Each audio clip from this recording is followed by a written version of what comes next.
something specific. Pwede na.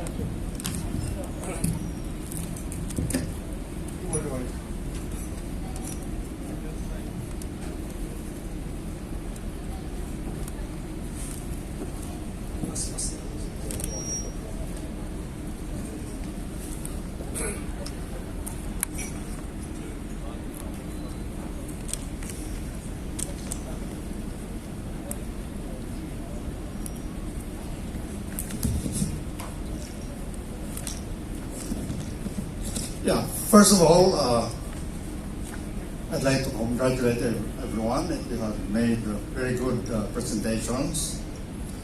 And perhaps the Board of Judges would I believe, ask questions of you to correlate your answers to your presentation, right? And not only how you have presented it, but also perhaps how you have written about it. So my first, we have agreed that I will ask questions in sequence. No? I'll be the first to ask questions, and then academician Mena will ask his set of questions, and then our chairman will ask the last question. So I will order it the way you were presenting it, okay? Or the order of presentation.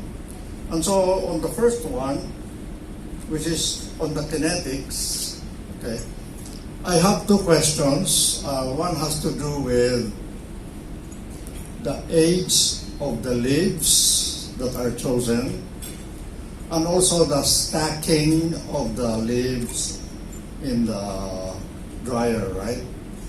Now, the reason I'm asking that question has to do with the fact that I was thinking the traditional practice is not even to dry it, but to perhaps boil it and treat the water. I come from the province, and Banaba is a familiar thing to me. Okay? So, please answer the first question on the age of the leaves, how they were chosen, and also the way you stack the leaves, because it may or may not affect the drying itself. Thanks. Thank you, sir, for that question.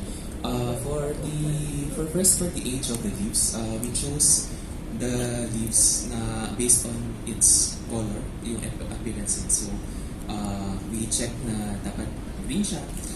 And yung shape na ginamit namin, more or less is medium sizes para uniform yung sizes na ginamit niya. We cannot perfectly control the shape, the age, and the size of the leaves because we try to cut it in a specific shape. For example, we used a square cutter and a circle cutter. But the problem with those tools, dili pa rin po kasi siya dun sa tree dryer. So we decided to use the actual leaf and kinakta lang po namin yung stem para hindi po siya mag-fold. As for the next question, the way it was stacked, so it was stacked in a way na 1 to 3 layers of leaves siya na nakastack dun sa tree. So it still matches the definition of a thin layer dry as long as the important thing is that the external variables like temperature and air velocity are constant or are uniform across the stack of our leaves. So that's the manner we stack it in our tree dryer. Okay. What I was thinking also was, why do you dry the leaves whole rather than cut them off? Why is that? Yes po. We dry it whole, kasi po yun, parang if we cut it at using a specific shapes po, masyadong magaan na po kasi siya. Even if nilagyan po namin siya ng mesh sa taas, may tendency kasi na ma-carry away pa rin siya, so gumalaw-galaw siya sa loob ng tree. But unlike kapag yung whole dahon na nilagay namin, so it's heavier, pero tinanggal namin yung central beam para hindi siya mag-fold up. So mas mas steady dun sa tree dryer namin, and mas naging consistent po yung results na nakuha namin. Okay, thank you. Next question is Mr. Zia, right? Good morning. Good morning. My question has to do with maybe the nature of the wall, the partition, right? Yes, yes. Because the effect that you were talking about does not really compare the strength of the column on the wall. I'm a mechanical engineer also. So my point has to do with maybe the vulnerability of the wall should be designed so that it will be destroyed first. I wonder whether that is a consideration. So, in the study, when the numerical analysis was performed, indeed the masonry walls were destroyed, but they were not fully destroyed. They undergo plastic stages, and when during the plastic stage, they were still able to interact with the frame members. And during those stages where the hinges or the damaged short column effect was manifested on the adjacent columns. So even when the masonry walls were in the damage, they were still under plastic stages because the nonlinear model was able to capture that, and the short column effect that deteriorated the whole capacity of the buildings were still observed in those models. Okay. So your focus is on the structural, right? Yes, yes. What about the material itself? You mentioned something about cement, and then also there was another material that you mentioned.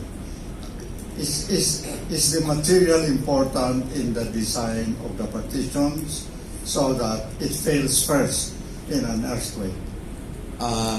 Since actually these concrete hollow blocks are considered as non-structural, we expect the frame, the columns and the beams to be the ones to resist the seismic event. But because of the interactions, the concrete hollow blocks can actually fail, and so we don't necessarily design it for resisting the seismic event, because again, it is the building frame mismo that will resist it. So when then this interaction is not captured, but happens in reality, then this is where the problem happens, and this is where my study has highlighted that that overlooking the interaction and just considering the bare frames in the normal or the typical structural analysis can prove to be detrimental in actual assessment events. Thank you. I think the third presenter was Mr. Columnar.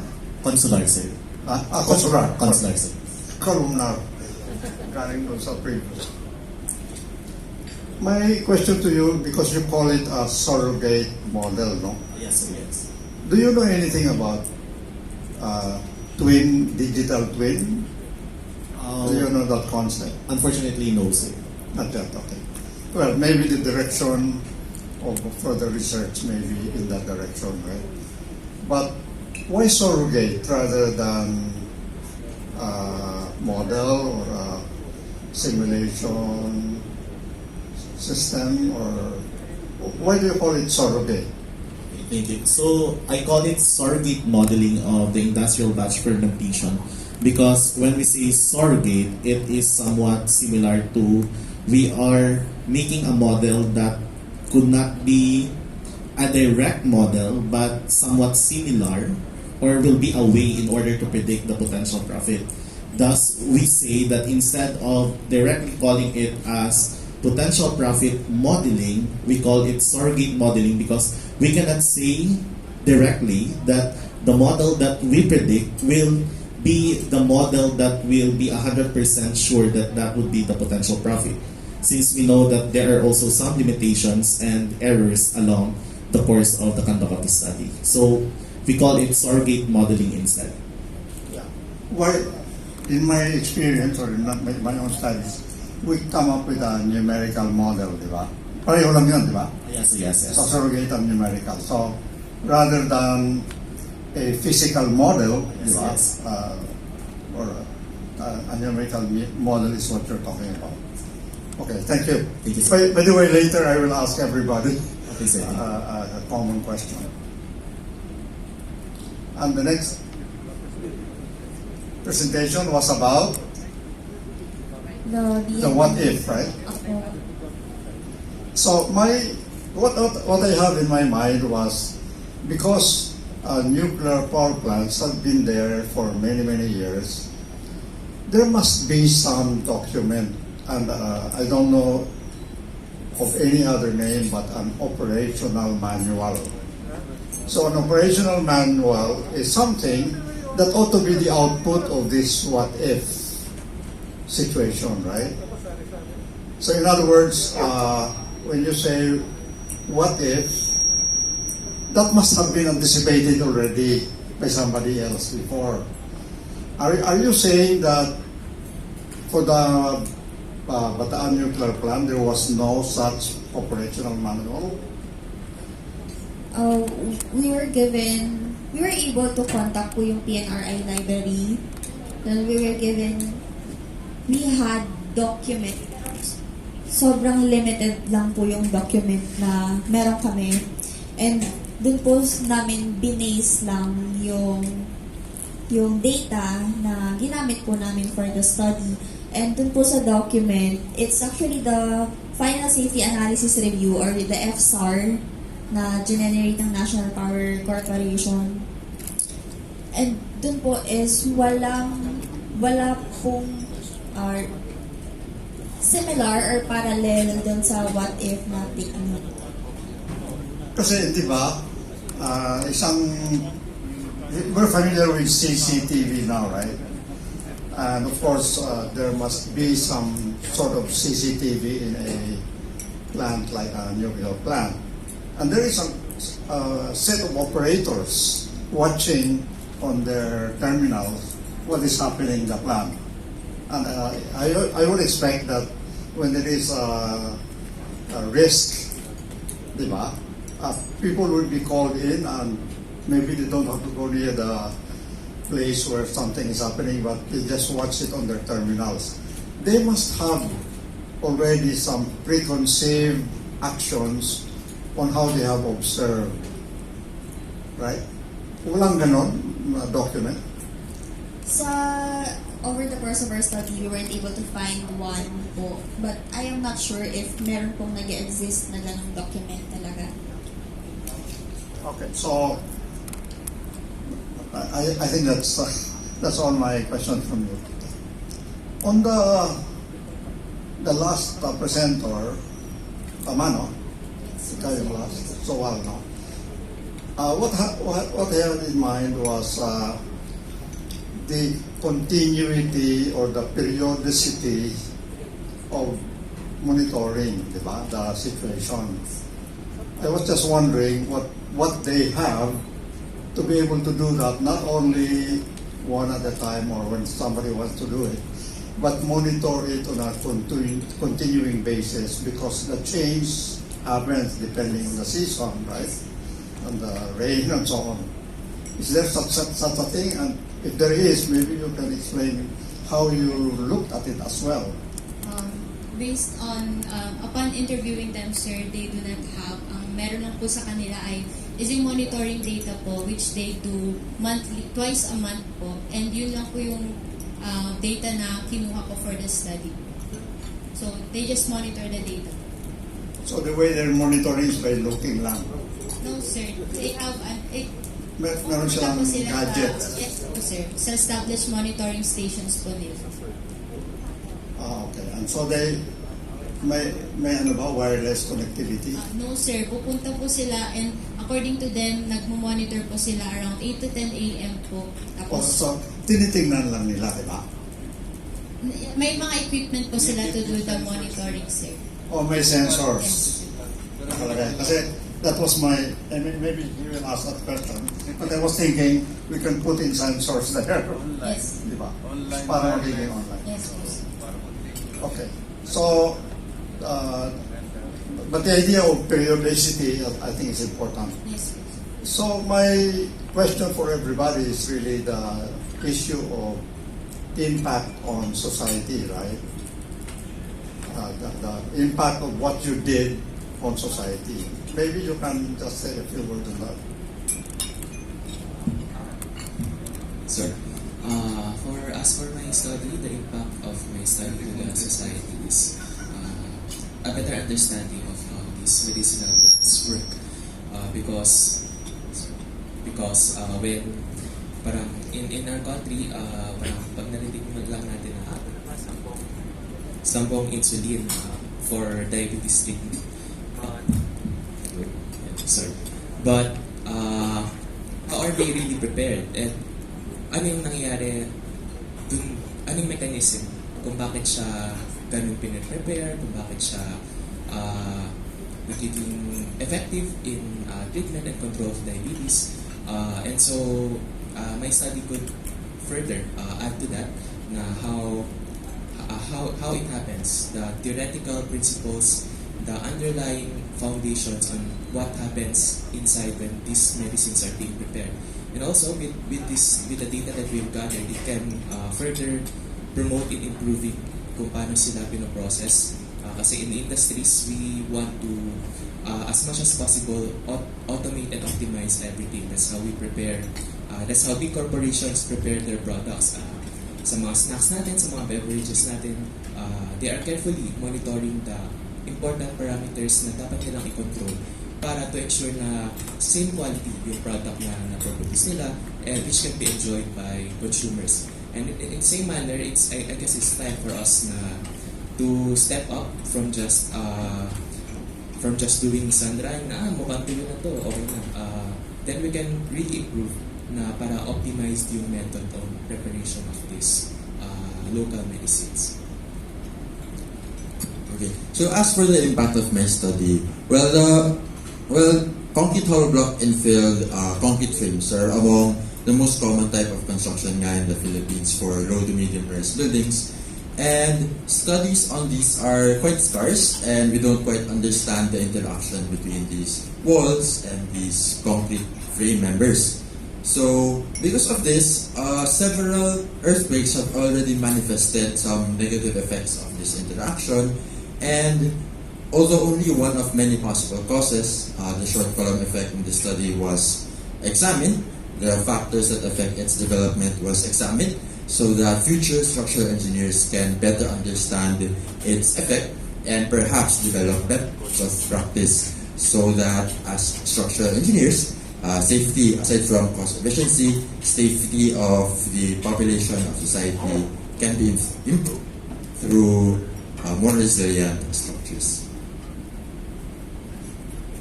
So for the question regarding what would be the impact of the results of my study in a societal aspect, so I think the three components of the society will really benefit the results of my study. First is for the common people. We know that in this time of the pandemic, alcohol has become one of our daily commodities already. And indeed, the results of this study could really help our local distillery industries to optimize and to have a production of alcohol that is more efficient and effective. Next is in terms of the local industries. We know that distillery industries today are in threat. We know that sugar industries are already increasing their efficiency. And we know that one of the raw materials of distillery industries are molasses. And by that, the effect would be increasing the efficiency of sugar industry would be sold to a lower supply of molasses to distillery industry. Thus, there is a need to optimize and model the fermentation process because in that way, their production of ethanol will be optimal and efficient. And third, in a national scale. As I have mentioned in my presentation, 5 key points our country would benefit in the results of this study. The smart industrial plants. We are now in the world where technology is dominant. And by that, having this kind of modeling and optimization and increasing its domination in our industry would really surpass the limitations of traditional way of modeling and optimizing fermentation process. Then Industry 4.0, we know that there are some difficulties in terms of how industries manipulate and use or utilize their data. And by this method, they can have a sort of blueprint on how they would utilize their fermentation process in order to analyze which part of their operation should be focused on and should be given much attention. Then in terms of policy making, if for my own idea, we know that distillery industries in our country is not that much given attention by our government. And by that, the results of this study could be a source of their baseline data in order for them to regulate and promote distillery industry in our country. And who knows, distillery industry will be dominant and given much attention to our country.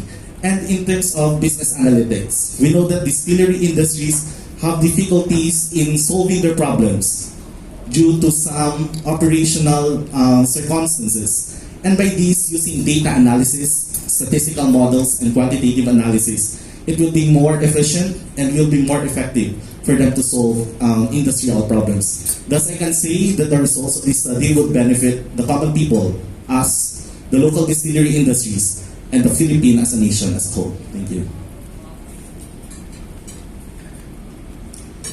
So I believe my study is just the tip of the iceberg.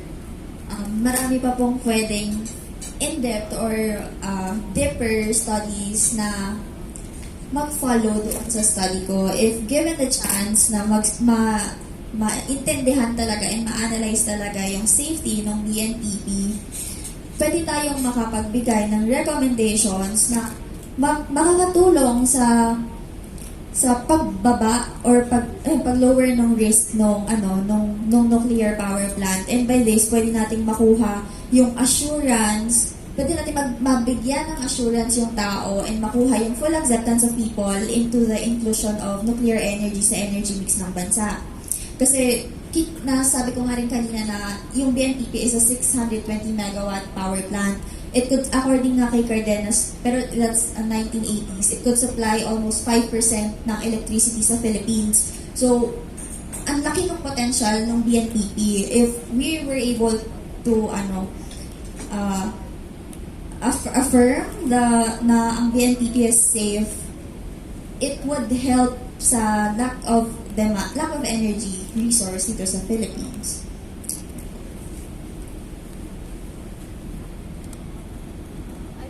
I believe that the impact of my study is very crucial to our country, especially nowadays that food insecurity is our one of the top problems that we are facing in the country right now.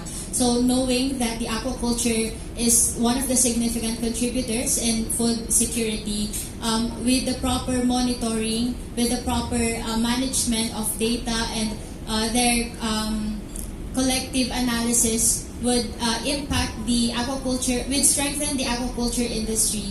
And tulad nga po kanina, kung merong ang policymakers natin ay merong more convenient and easy assessment ng mariculture zones natin, mas madali silang makakapag-facilitate ng efficient water resource management and mas madali nilang share sa ating mga locals in a way na mas maintindihan ng general public yung conditions ng ating mariculture zone. So with that, we could increase the efficiency and the management of the farming and aquaculture operations, which would help strengthen our solution to the food security of the Philippines.